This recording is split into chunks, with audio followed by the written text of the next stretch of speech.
Well, once again, a very good Saturday, and it's still quite warm and humid outside.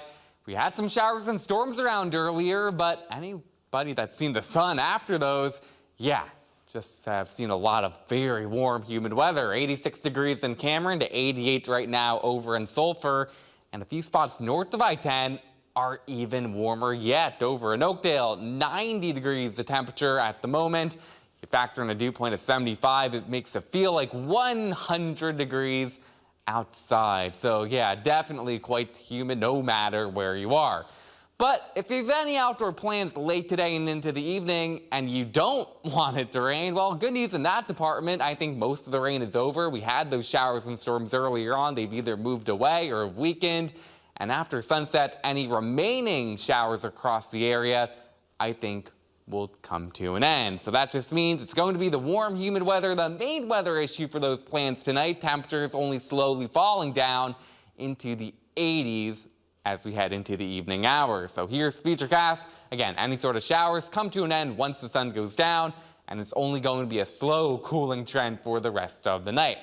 That brings us to tomorrow, and we still could see a couple of stray showers or thunderstorms. We'll leave a 20% rain chance in the forecast. But with high pressure moving overhead, or at least a bit closer, I think the overall coverage of rain is going to go down. That means the temperature will go up. Look at these heat indices, probably back to near or even above 100 degrees, maybe even approaching 105 at times in the afternoon. So be sure to stay cool, stay hydrated if enjoying the end of the weekend outdoors. Meanwhile, there's that high pressure system. It gets a bit closer and eventually overhead as we head into the early to middle part of the week. And yeah, we'll be right back into the low to maybe even mid 90s by Tuesday and Wednesday. And we're going to have that with at least some humidity as well, so it would not be a shock by that time to see the heat index exceed 105 degrees at times. So hot weather precautions are going to become very important as we head into this week. Of course, they're always important over the summer, maybe a bit more so by Tuesday and Wednesday. Now, here's where things change. That high slides a bit off to the east. Yet another disturbance, part of it with some of the same moisture that was from Index 93L, tries to get a little bit closer and eventually heads westward across the Gulf heading into the late part of the week. Once that happens, I think another chance of showers and thunderstorms arrives. Maybe even those chances need to increase a little bit more. Well, you have plenty of time between now and then to watch.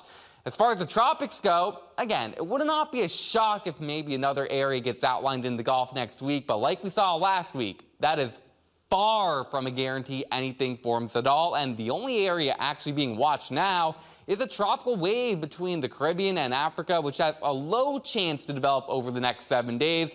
But I think wind shear increases over that by the end of this week, and the odds of it being something we have to worry about are very, very low. But we'll watch that. The main weather concern we have in the meanwhile will just be the hot and humid weather, mid-90s, I think, by Tuesday and Wednesday.